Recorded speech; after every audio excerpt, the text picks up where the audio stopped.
Welcome to the Produce Moms Podcast, where we believe there is a produce mom in all of us. I'm Lori Taylor, founder and CEO of the Produce Moms. For 10 years, I sold fresh produce to over 300 grocery stores in the U.S. And today, my team and I are fully focused on inspiring people to eat more fruits and vegetables. This show is just one of the ways that we hope to inspire you and your family to eat more produce and live a better life. If you like what you're hearing on the podcast, join our community of almost 40,000 in all 50 states and over 30 countries by visiting theproducemoms.com/subscribe. And be sure to subscribe and leave us a review on iTunes. Thanks for being here. Enjoy today's show. Hello, everybody, and welcome back to the Produce Moms Podcast. I am Lori Taylor and the host of this show, founder of the Produce Moms, and it's wonderful to bring on to today's show a woman who's been on. She was actually on recently. This will actually be her fourth appearance on the Produce Moms Podcast, and another woman who has been a huge part of my professional career and helping me learn a lot about nutrition, especially nutrition, and how that relates at the seed level. But this is her first time on the Produce Moms Podcast. Both of these women are iconic in their own way within the supply chain and the fresh produce industry and agriculture and nutrition as a whole. We are welcoming on today's show, we have Jana Maloney. She is America's Strategic Account Manager for Bayer Vegetable Seeds. We are also welcoming Kelly Bristow. She's the Manager of Science and Nutrition Partnerships on the International Organizations team at Bayer. And the three of us recently collaborated on an event that was very much trade focused. It was an inter-industry digital panel, and the title of that event was Beyond Farm to Table: A Seed's Full Journey to Your Plate. And it was really, we had an incredible response. It was highly engaged. Virtual events at this point, my goodness, some of us are just so exhausted with those. And I was really, I felt very blessed to be part of it. I served as the moderator and we had a great crowd. We had an incredible panel. Bayer put together just a wonderful, all-encompassing group of experts to literally talk about how it goes from the seed level right down to the produce mom's plate in our home kitchen. So this is going to be a great episode. In today's episode, we're going to, kind of revisit that panel, talk about what the purpose of it was, why Bayer is so committed to this type of education right now. And then we'll provide Kelly and Jenny with an opportunity to kind of reflect on some of the things that were said in that panel and share more of their passions and insights. So with that, I'm going to bring Kelly onto the show first for introduction, since this is her first time on the podcast. Kelly, we're very glad you're here. Please say hello and introduce yourself. Hi, thanks so much for having me on. It's fabulous to just be in the presence of two people so dedicated to increasing fruit and vegetable consumption. And as a registered dietitian by trade, fruit and vegetables are very near and dear to me. And also as a mom to two young kids, anytime I can engage in this conversation, it's always just such a great opportunity. So thank you for having me on. In my role at Bayer as the Science and Nutrition Partnerships Manager, it's really a privilege to be able to work with outside organizations and stakeholders to bring together influential people in this space to think globally, how can we really impact that fruit and vegetable consumption? So thanks so much for having me on. We are so glad you're here, Kelly. Welcome to the show. Jenny, please say hello for your fourth appearance on the Produce Moms Podcast. Good morning. My name is Jana Maloney. As Lori mentioned, I'm the Strategic Account Manager for the Americas for Bayer Veg Seed. Excited to be on again. It was great seeing you last week at the Western Growers event in person. So that was awesome. And if you haven't listened to that episode and you want to hear what some of the issues are facing the fruit and vegetable industry, particularly from a grower perspective, there's some great content there. Thank you. Yes. So we're glad you're both here. Everyone, these are two of the smartest people I've ever met. They really know their stuff. So we're going to dive right in and talk about this event specifically, Beyond Farm to Table, a seed's full journey to your plate. Kelly, you were instrumental in putting this event together. So I'd like to invite you to just share more about the event and why it was so important for Bayer to organize this. Yeah, thank you. And again, thank you for moderating. It was such a pleasure to have you just bring this full story together. And as we dive in, we really wanted to think through, the UN had declared 2021 as the International Year of Fruits and Vegetables. So with this declaration, the UN really gifted us an invitation to help raise awareness to the importance of fruit and vegetable consumption and the role that it plays in human nutrition, food security, and health. So we wanted to take the International Year as a lens and really bring together the important steps across the value chain, all the way from seed to ultimately what ends up on consumers' plates, to think through each step in which each member of the food value chain is doing to help increase awareness, help increase consumption, and even what they're doing to help increase flavor and likability of fruits and vegetables. Yeah, and that is really an area right there that increasing the flavor and the likability of fruits and vegetables is something that, with my experiences with Bayer, that's definitely something that sticks out. I had a great opportunity, again, thanks to these two women, to attend an event in the fields with Bayer in California and understand more about the seed level and how different varieties of, most consumers don't realize that. We'll use watermelon as an example, because that was one of the commodities that, was showcased at that event. Gosh, I think it was 2019 at this point, ladies, but, Yep. to the household, to that end plate, to that final household smile of the consumer, watermelon is watermelon. But to every single person that works in agriculture, we know that there are proprietary seeds, there are different varieties of watermelon, there are different, the growing regions and the climates. There's so many things that affect the way that watermelon that comes to your home kitchen tastes. And I would say, Kelly, that was my biggest takeaway of the event was Bayer's tremendous commitment to making sure that farmers are empowered with the proper seeds to yield the maximum flavor in fruits and vegetables. Because at the end of the day, everyone, while we know fruits and vegetables are the best thing we can put into our bodies, bite for bite, more nutrition and produce than frankly anything else, but it's still food. Like, we still want it to taste good. If it doesn't taste good, like, no one's going to eat it, and it's not nutrition until it's eaten. Mm-hmm. 100%. And that has been something that, I worked in school food service for quite some time, and I've worked in multiple different roles, wearing a hat of a registered dietitian. And it's not nutrition until it's eaten. I used to always say we had really healthy trash cans and hungry kids because everything was going into the trash can. And so It was this, this aha moment of, what can we do to make it taste good? Because if it doesn't taste good, people aren't going to eat it. And so really thinking through, what we do at Bayer Vegetable Seeds to help from the seed level, really enhance flavor, texture, and really help, follow that through so that people want to eat it. There's that consistency. We've all had that cantaloupe, right? That you get excited, but you cut into it and it just doesn't taste good. And then you kind of question the next time you buy one, should I buy another cantaloupe? So trying to really maximize that flavor to keep people coming back for more and eating more is definitely something that we strive to do. Yeah, thank you. I agree. Jenny, I want to give you an opportunity if you want to share anything on that topic. I certainly want to talk about the different folks that were part of this event, but please, any sentiment on that or the commitment? I mean, you manage all of the Americas with the vegetable seeds. So anything you'd like to share on that? Yeah, I want to talk about the hungry trash cans that sparked my interest. Before I do that, I was remiss not to say my most important credential because of your title. I'm also a mom of three girls, 2, 4, and 6.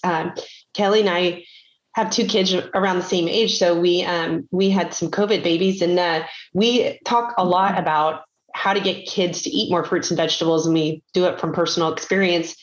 A month and a half ago, it was National School Lunch Week, and we partnered with United Fresh Foundation, and we had an event called Rock Stars. And we had no hungry trash cans, I will tell you, Kelly. Kelly saw some of the pictures. we saw this opportunity where we have some new varieties. It's in our high-rise broccoli line, and the broccoli grows higher. It's got a longer stem. And the other addition, so there's a couple of benefits from this, because when we think about breeding for taste and flavor, we also think about some breeding for some grower attributes, because there's things that are really important for the grower too, like virus resistance or yield, drought resistance, all those things that happen in the field to get us great tasting fruit. So one of the challenges right now, and again, mentioned it in the previous podcast regarding water, was labor and lack of labor.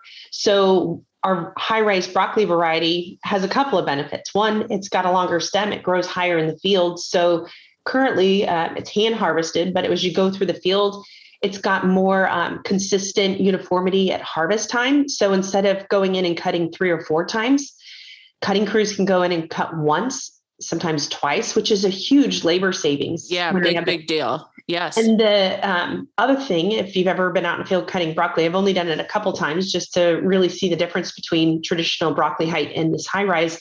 It's so much easier to cut and harvest. And then you have a longer stem, which, what do you do with that? Well, the second benefit of this broccoli is it's got a nice sweet stem. It almost tastes like sweet peas. And so after one of my field visits, I took it home, sliced it into what we affectionately call Brock stars, dipped it in some hummus, maybe a little ranch, gave it to my kids, and sure enough, they liked it. So we were able to go to a couple of local school districts in the Monterey School District area and did a cooking demo outside. And one of the teachers actually did the cooking demo and cooked the Brock stars in a little bit of like teriyaki sauce and fed it to the kids at lunch along with the broccoli florets. And the kids loved it. There's a picture, it's on my Instagram, it's on my LinkedIn, of this trash can with all these empty plates because the kids ate all of the broccoli stems and the broccoli florets. So I think too, there's some really cool, innovative things that we're doing, both in terms of benefits, agronomic benefits to growers, but also some really innovative ways that we can think about not only better flavors for customers, consumers, kids, but also, thinking differently about how we deliver different ways to look at fruit and vegetables. Yeah. So you really have like that scientific side, the agricultural, like industry side. And then I would, maybe more of a grassroots, kind of that mom lens, like how do we actually, or the cafeteria, professional lens, like how are we actually going to get the kids to eat this? So, I love it. I love that story of the Brock stars, and certainly cherish those photos that you shared, Jenny, on your pages. Jenny, I'd like to stick with you right now and talk about the event specifically that we recently all shared, and really what's brought together this podcast. Beyond Farm to Table, a seeds full journey to your plate, was a wonderful virtual event. But Jenny, I'd like you to kind of walk our audience right now through the different stakeholders that Bayer brought to the discussion. Sure. So we wanted to have a holistic look at the food chain, not only looking at it from a grower perspective, a retailer perspective, but also a consumer perspective. And so we pulled together 3 leading experts in this space. Of course, Lori was there moderating the event. We had David Bell, who's the CMO at Longvine Growing Company. He's responsible for marketing across the Longvine Growing Company group of companies based in Vancouver, British Columbia. He's a customer of ours. He buys our seeds, but he's got more than 20 years of marketing, sales, management experience in consumer packaged goods. Spent the last 10 years in produce at Longvine. If you check out, I'm sure we'll link to their website, check out their website and some of they just got some brand new packaging, really beautiful packaging, consumer appealing, and then of course, great tasting product too. We then had Chad Street, who's a longtime friend of Lori's. He comes from the Albertsons company, which is my home grocery store here in San Diego. Chad oversees the P&L for 6 of the 12 ACI divisions, both for produce and floral. And he's the corporate category lead for apples, citrus, tomatoes, dry veg, including hothouse, grapes, asparagus, wet veg, mushrooms, pineapple salads, and convenience items. Really a wealth of information and so much passion from Chad around produce, and really a huge focus on flavor and really cool stuff going on at the Albertsons company. And then lastly, Jana Parker from IRI Fresh. I've heard Jana speak several times. I've heard her at United Fresh events, PMA events. She, I think, is one of the best people that has the analyst background. She knows the numbers. She knows what's happening at the retail space in terms of consumption.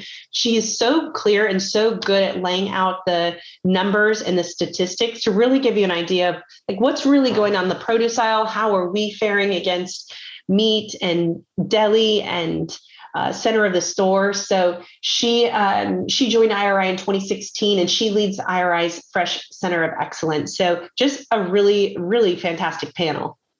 It really was. And, it's like the saying, name your favorite child. You can't. Like, each of those stakeholders brought forward such an incredible point of view, such incredible experience, and such a tremendous contribution to all of our ability to have access to the most flavorful fruits and vegetables year round.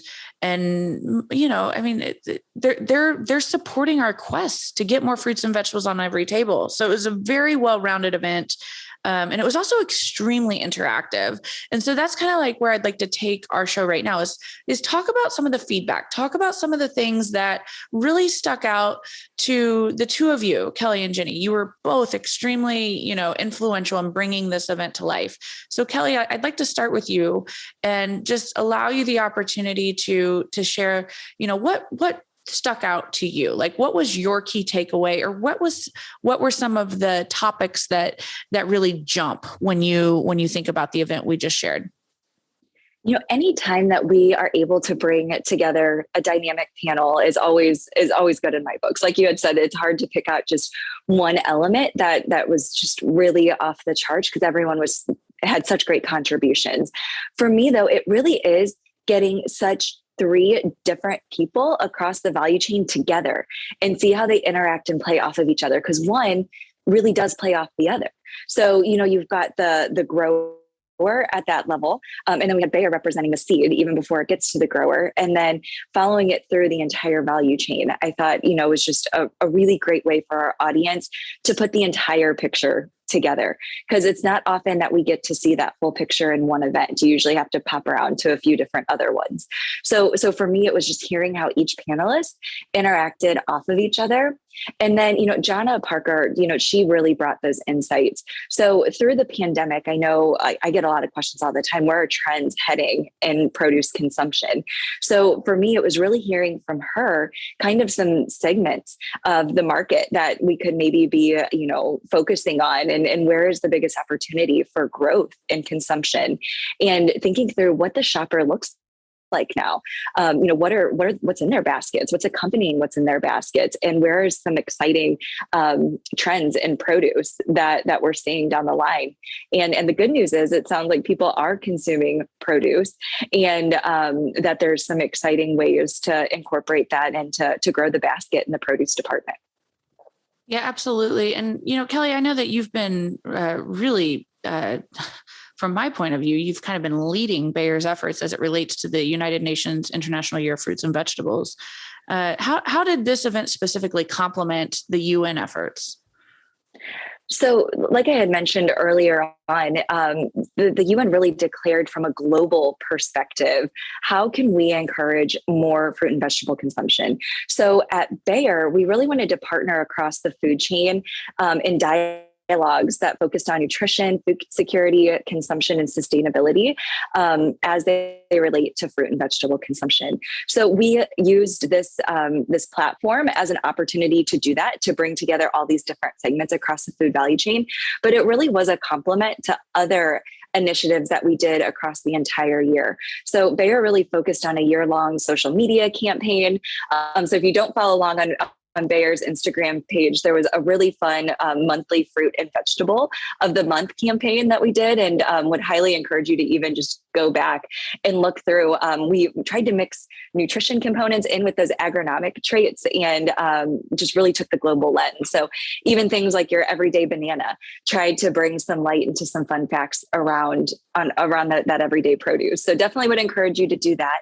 But then we also really did a spotlight on food security as well. So taking a common global dish like curry and breaking it apart to each component that goes into a curry that might be on someone's dinner table, to look through the lens of food security and what are we doing to help combat anything from in the field and growing, better produce at that level, all the way to how can we be cautious of food waste in our own homes. And then also we have our own podcast at Bayer as well called the Tomorrow Farm podcast, and really focused an entire episode just on, what we're doing to contribute to better nutrition, and also put a lens of kind of the future of food. So what does vertical farming look like, and kind of where are trends headed from the grower perspective to deliver that produce year round? And we really tried to link that back through to what we did in this panel, where we had Long Vine Growing Co. come on and talk about what they're doing in the glass houses and how it differs a little bit from more of an open field and how that can help supply produce year round. Yeah. I mean, so amazing. It was a great event, and thank you for shedding light on the UN's efforts and all these great things that you've been doing. Jenny, let's talk a little bit about some of the specifics from this show. I mean, the last time you were here on the podcast, I feel like it was a similar format. We kind of went through the agenda of that Western Growers meeting and discussed, different topics that were brought forward. I do feel like you have your expertise does span that value chain from the seed to the retail execution. The first person that really introduced themselves and shared their remarks and passions and stakehold during the panel was David Bell at the Long Vine Growing Company, and he talked about what it means to how important it is to market those greenhouse grown products. I know in your previous remarks, when you were identifying like what Chad does with the hothouse category, for consumers that don't understand even what that category is, I'd love for you to explain a little bit more and maybe share some high level thoughts on David's remarks specifically. Sure. So David's operations, they have multiple facilities. And it was really interesting to hear David talk about some of their main focuses and really the journey of a tomato, starting with seed selection, propagation, and then transferring to a grow house after 8 weeks and the time it takes them to bear fruit. Is interesting, probably a topic for a different podcast, but the whole process of figuring out the propagation process and figuring out when you fuse the plants together, the advantage of disease resistance on the bottom and then the power of the fruit up top. So that's a super interesting process that maybe it would be good for another day to talk about. But how they grow the product, picked by hand, sorted for quality, then go to retail partners, check for quality again. But I think that whole journey of the seed was super interesting. The other thing that really stuck out to me with David was their sustainability program. I was just going to say that. I think that's the number one thing that the shoppers will care about, that will separate it's not just a tomato. It's got this great story. So yes, go ahead. I'm sorry I interrupted, but Yes, I'm with you on this, Jenny. Keep going. So one of their facilities is located adjacent to a natural gas power plant on the national energy grid, and they use energy from that adjacent natural gas power plant to power their own greenhouse. From an irrigation perspective, they use drip irrigation. It's a closed loop system. So any water that the plants don't take up, it's recirculated back into the system. And over 90% of their water is recycled, which is huge. They have a IPM, Integrated Pest Management Program. They use a yellow sticky tape to help trap certain insects. They've worked to reduce plastic packaging. They have a focus on worker welfare, health and safety.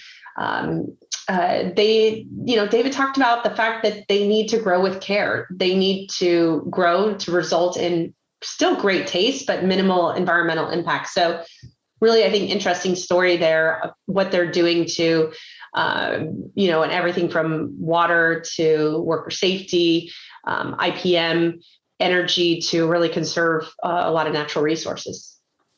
Yes, indeed. So Kelly, let's keep going down this agenda. So the next person that talked was Chad Street with the Albertsons companies. And as Jenny, said as she was kind of doing the intro of the event, like, what are you, from your point of view? I mean, you've got a point of view that is absolutely so critical regarding the way that the end consumer, the shopper, connects with the produce department through your education and clinical background to the role that you have today at the international scale with Bayer. Any remarks that you'd like to share with regarding Chad's stakehold and the voice that he represented on this panel from the retailer point of view? I think so often, and I just, anyone listening to this, think about the last time you ran into the grocery store, right? I feel like we all kind of get in our mode, or at least I know I do. You run to the produce and then you kind of work your way around the store, grabbing the things that you need. But what I felt like Chad really brought to the discussion was highlighting the precision and thought that goes into the placement of every piece of produce that is in that department. And there's this whole team working behind the scenes to ensure that it's easy for you to run in and grab those items that you need. And just thinking through, that process of what the consumer expects to see in that department as well. I think we all probably went to the grocery store, or most of us, during the pandemic, and how different it looked when, the shelves were empty, and then comparing it to now, where it's in most cases very abundant. But just the thought process that goes through, and the visual cues to help nudge consumers to want to buy more produce. So for me, it was really him kind of walking through that thought process, and then also just that placement. So keeping the shelves fully stocked and when able, and just thinking through, well, how can we nudge the consumer to want to buy more produce? So he really brought just a wealth of information, and he's been working in the industry for quite some time. So was able to really shed light. And, a question that we heard from the audience quite a bit was, how are you appealing to all economic statuses coming into your store? So, and I think just even more so now than ever, food cost is going up at, across the entire store. So what are retailers really doing to help, have something for everybody that comes into their store? And so he was able to really address some of these really hot topics right now that are important to those that were listening in, but also to the people that they work with. So it was a pleasure to get to just kind of go along his journey. And for him to connect that through, and just the subtle things that happen. So when I go to the grocery store, I'm drawn to buying and then ultimately consuming more produce. Yeah. And my favorite quote from Chad was, here at the Albertsons company, every year is International Year of Fruits and Vegetables. Yes. I was like, yes. And I thought, it was really interesting. If you don't know the Albertsons company, they've got a breadth of brands that, Acme, Albertsons, Balducci's, Lucky, Vaughn's, Safeway, Hagen. They're Jewel Osco. They've got a ton of brands under their portfolio.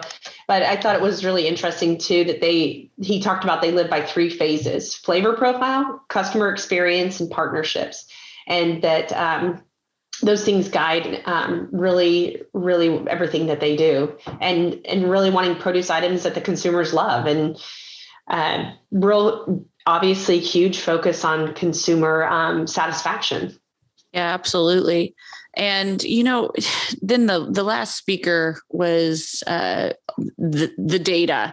And I will say, I have told people the grocery retail industry and grocers are almost more they're almost more a data and analytics company than they are a food retail company. It's amazing how much data drives the decision at grocery retail, every decision. and really, I think that in this era of technology, it is that, in most industries, but with food, it just seems to be, the shopper insights data and the purchasing data is, I don't know, it seems to be at a unique scale in the food industry compared to other industries. I don't know if I'm right or wrong on that, but maybe these two women will know. I should probably ask Kelly and Jenny that. But Kelly, let's start with you on the data side of it. I mean, this is because a lot of this data it is centric to consumption of fruits and vegetables or sales of fruits and vegetables at grocery retail. So any highlights that stuck out to you from Jana's remarks? Yeah, like you said, she brought so much in like the short 15 minutes that she had to present. So if you are able to go and listen to the event, I would highly recommend it because she can deliver it in a much more buttoned up package than what I'm sure I could. But, just the breadth of information that, like you had said, that comes through each individual shopper. So grocery stores are watching these trends to see where is the most, value in each person's basket. Where can we grow as a retailer to really make sure we're not only getting those consumer preferences, but also grow as that grocery retailer. And so she brought up what buyers are buying more of and likely to have purchased online. So looking at things like avocados and apples and berries and melons, but then putting that over the lens of the pandemic and thinking through, what kind of messaging were consumers getting on social media channels about consuming foods that had higher antioxidants, and then overlaying that to some of the trends that she talked about. So we really saw berries, which I think are one of the more well-known fruits for having a really high antioxidant content. So it was interesting for me to see some of the data behind what I see as a registered dietitian and people talking more about getting those antioxidants to support healthy immune system, and then overlaying that with the actual trends that we're seeing in the grocery store and seeing in their baskets. And, we always kind of say broadly that taste and convenience and price are the big motivators. But really just seeing her data to support some of that and really see where those, people are cooking at home more than ever, but they're still looking for that convenience factor. So a lot of the packaged salad kits, pre-cut fruit, or even like snacking tomatoes, things that are really quick and easy for grab and go. Even though we're spending more time at home in more cases, there's still a lot of convenience. I think people are probably working longer hours or more hours than ever. And so still looking for convenience in the produce aisle. So for me, it was just kind of pulling out some of those trends that I know I see from influencers in the nutrition space online, and then overlaying that with what's actually happening at the grocery store and what's in people's baskets. Yeah. So just really insightful for me, but I would love to hear Jenny too, and anything she took away. Yeah, I would as well. And I do want to echo to you. Echo what you stated about the convenience items. I found that data surrounding the snacking category and those convenience items absolutely eye-opening. I knew it was a hot and trending category in fresh produce, but I definitely I was blown away with those numbers. But Jenny, please, any of your feedback and remarks? Yeah, sure. Yeah, convenience. Once I heard one step added value is a winner. So she really had, in my opinion, she had 4 key takeaways, and she has slides that you can that we can have downloaded too. That it was just really, really good, concise data about what's happened over the past 3 years. So even if you just want to listen to the data part, it's really interesting. But she said really 4 themes accelerated during 2020: more meals at home, less trips, but more missions, new ways of shopping, and fierce competition for fresh. So then she delved into all of those. I also really was taken by one of her comments was we, and you could say this for many things, not just for produce, but we haven't internalized the implications of what 2020 has done. So the way we changed our shopping habits, the way we use produce differently, we bought produce differently, that all changed in 2020, and we're still sort of sorting out what that's going to mean for the rest of 2021 and 2022 and beyond.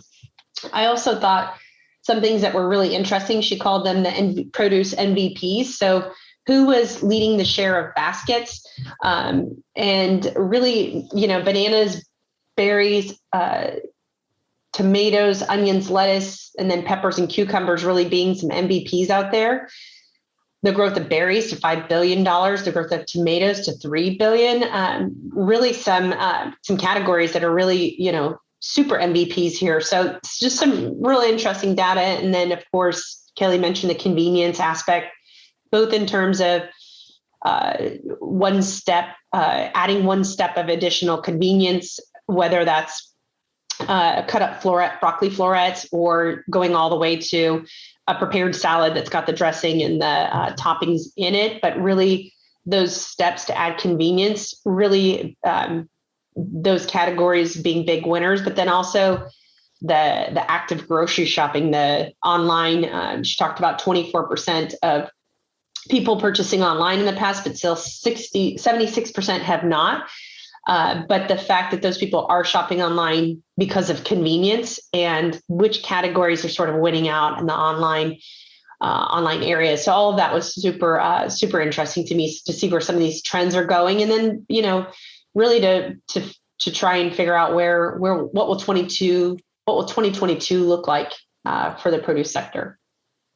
Yeah. Yeah. And, I think yes, indeed. Yeah. Go ahead, Kelly. Thanks. Yeah, I was going to say, and I know, Laura, you and I had talked about this before the event, and I know Jana had really shed some light too. I think, we're all moms here today. And so I think we get focused in on kind of that mom shopper and shopping for your kids. But Jana also, really had brought up and shed some light on who is the biggest growing category in shoppers. And it's actually, those before the age of 40, but that don't have kids. And that market is really growing as well. So I thought that was really interesting because obviously, with having 2 young kids, I get in mom mode and kind of think through that shopper mentality, but thinking through this whole segment that's growing, and think that was just a really interesting piece that she brought as well. Yeah, I mean, it was an amazing presentation, and I believe actually her presentation has been shared with everyone through the replay. Correct? There was nothing that was embargoed for the replay efforts. I mean, it was right. It was a tremendous presentation that most people would have to pay a lot of money to have that kind of access. That kind of data access. But so I know that the replay is available on the Simonis YouTube channel, and Simonis is spelled SEMINIS. You can find them on YouTube. You can find the entire replay of this live event there. But Jenny, Kelly, I'd like to invite you for any closing thoughts, final remarks, other things that you want to say before we move forward with ending up this show. But Jenny, we will start with you. Kelly, I'd like you to actually close out the show with your final remarks. So Jenny, please join us for anything you'd like to share. Yeah, great. And yes, like Lori mentioned, you can go to the Simonis YouTube channel. You can watch this, screenshot any of the slides. That's fully open to you. But yeah, I just maybe like to add with the fact that, Bayer is deeply committed to the produce industry. Of course, this year happened to be the UN International Year of the Fruits and Vegetables, but I'd also like to say that every year is a year of fruit and vegetables in Bayer Veg Seeds. So super passionate about this space. As you know, we have the brand Simonis and De Ruyter, the vegetable seed brand Simonis De Ruyter, and we long provided industry solutions to help vegetable growers in open field and protected environments, which is where David grows, and just a strong commitment to provide the highest quality seeds and cutting edge solutions to help growers face today's challenges, which we just briefly got into, but at the same time providing amazing tasting produce to consumers, because we are really committed to growing a healthier business, working with our partners, but also a healthier world. So with that, I'll turn it over to Kelly. Yeah. And, thank you so much for this discussion today, but I think that's just what it is. It's the start of a bigger discussion. And so, as we really we're closing in on the end of the International Year of Fruits and Vegetables, but if anything, this should really be springboarding us forward. So I think there was a lot of, visibility to the consumption crisis that we're in globally through the International Year, but there's also been some really great initiatives that have come out of it. So I'm looking forward to the years ahead where we really bring fruit and vegetable consumption to the forefront.